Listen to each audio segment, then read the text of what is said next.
sur Socioconsult, vous êtes toujours en compagnie de votre fidèle compagnon Cheikh Diakité. Alors la semaine dernière, on a parlé d'un suicide d'un jeune homme, d'un jeune Tobirandais, à la suite de la transgression d'une norme sociale. Cette vidéo justement enterre le décor de ce que nous allons aborder aujourd'hui, c'est-à-dire la prohibition de l'inceste.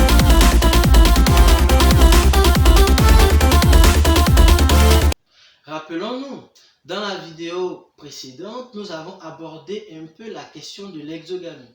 Et nous avons dit que l'exogamie, c'est l'obligation pour un individu de se marier ou d'avoir une relation amoureuse avec quelqu'un qui est extérieur à sa propre société. La prohibition de l'inceste, c'est tout à fait le contraire, c'est-à-dire c'est la règle selon laquelle il est formellement interdit d'avoir des rapports sexuels amoureux ou de se marier avec quelqu'un de sa même famille, de sa même tribu, de sa même société. On remarque tout de suite que l'exogamie et la prohibition de l'inceste sont des normes sociales qui sont interconnectées, l'une dépendant de l'autre. C'est justement ce constat qui se dégage des études de Claude Lévi-Strauss, quand il dit que l'exogamie et la prohibition de l'inceste sont les règles fondamentales de la parenté.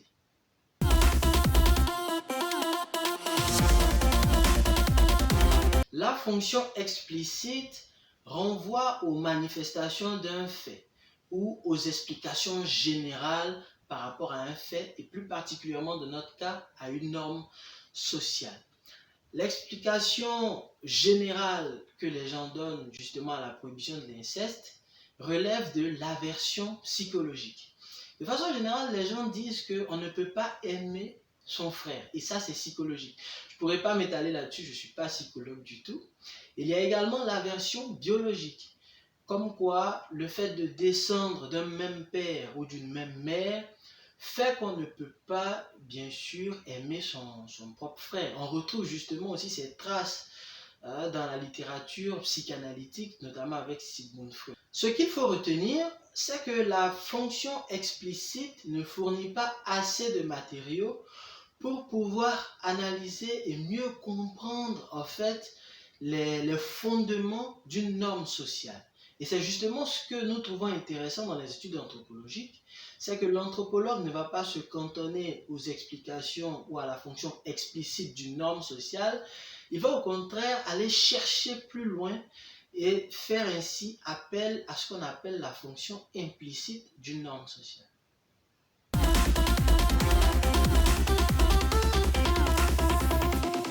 La fonction implicite de la prohibition de l'inceste est donc l'extériorisation des différentes sociétés. Une société qui interdit à ses propres individus de se marier entre eux, les oblige quelque part à chercher leur partenaire hors de la cellule familiale et même de la société.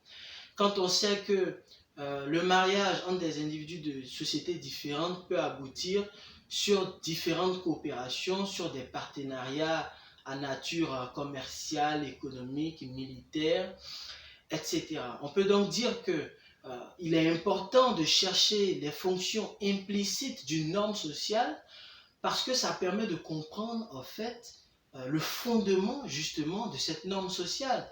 Et c'est justement ce qui a été le travail de Claude Lévi-Strauss chez les Nambikwara, chez les Bororo et même Malinowski chez les Argonautes du Pacifique.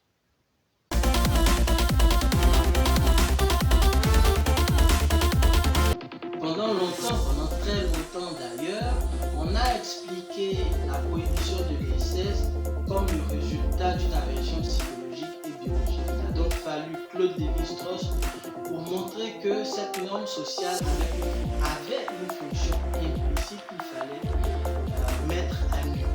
Claude Lévi-Strauss, avec justement sa théorie du structuralisme, va dire que l'exogamie et la prohibition de l'inceste sont les règles fondamentales de la parenté. J'ai été très enchanté de passer ce temps avec vous sur Socioconsult.